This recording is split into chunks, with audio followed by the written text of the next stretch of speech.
ब्रेकनंतर news प्लॅनेटमध्ये आपल्या सगळ्यांचं पुन्हा एकदा स्वागत। राज्यसभेच्या द्विवार्षिक निवडणुकीसाठी 16 मार्च रोजी मतदान होणार आहे।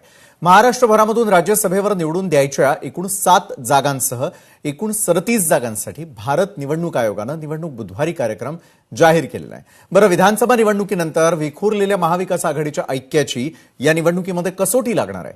विधानसभेतील संख्याबळ लक्षात घेता महायुतीचे 6 तर महाविकास आघाडीचा एकच उमेदवार राज्यसभेवरती निवडून जाण्याची शक्यता आहे।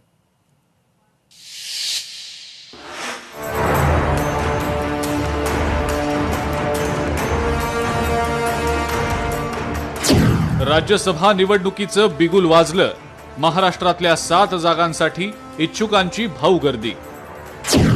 संख्याबळाच्या जोरावर निवडणुकीत महायुतीची सरशी होणार।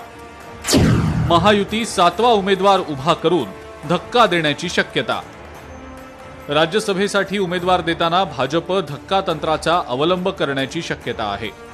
महाराष्ट्रातल्या 7 जागांसाठी होणारी ही निवडणूक राजकीयदृष्ट्या महत्त्वाची मानली जाते। विधानसभेतल्या पक्षीय संख्याबळाच्या पार्श्वभूमीवर महायुतीत कोणत्या पक्षाला किती जागा मिळणार याकडे सर्वांचंच लक्ष लागलंय। आम्ही महायुती म्हणून बसू, पहिले महायुती चर्चा करेल आणि त्यातून मग योग्य निर्णय आम्ही करू। हायकमांड जे काही भूमिका आम्हाला सांगेल त्या भूमिकेप्रमाणे मी स्वतः आमदार आहे, आम्हाला पण मतदान करावं लागणार आहे। त्यामुळे जे काही आमचं हायकमांड ठरवेल त्याप्रमाणे आम्ही करू। आता पुढच्या 8-10 दिवसात तो सगळा निर्णय होईल। महाविकास आघाडी म्हणूनच आम्ही सगळे एकत्र आहोत आणि त्याच्यामुळे महाविकास आघाडीमध्ये आता सगळे मिळून पुढच्या आठवड्यात 8-10 दिवसात निर्णय घेतील। राज्यसभेतून शरद पवार, रामदास आठवले, भागवत कराड, धैर्यशील पाटील, रजनी पाटील, प्रियंका चतुर्वेदी आणि फौजिया खान यांचा कार्यकाळ संपणार आहे। राज्यसभा निवडणुकीसाठी महाविकास आघाडीकडून शरद पवारांच्या नावाची चर्चा आहे। पवार यांना काँग्रेस आणि ठाकरे सेनेचा पाठिंबा मिळू शकतो। मात्र वाढलेलं वय आणि प्रकृती लक्षात घेता पवार आता राज्यसभेवर जातील का अशी एक चर्चा सुरू आहे।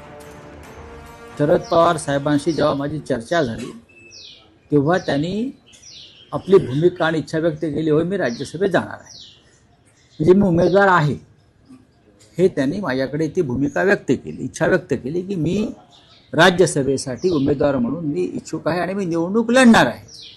पण जेव्हा शरद पवार साहेबांसारखा ज्येष्ठ नेता जेव्हा अशा प्रकारे इच्छा व्यक्त करतो तेव्हा त्याच्यावरती वेगळी चर्चा। भाजप 131, शिंदे सेना 57, अजित पवारांची राष्ट्रवादी 40, ठाकरे सेना 20, काँग्रेस 16। राज्यसभेवर निवडून जाण्यासाठी पहिल्या पसंतीच्या 37 मतांची गरज आहे।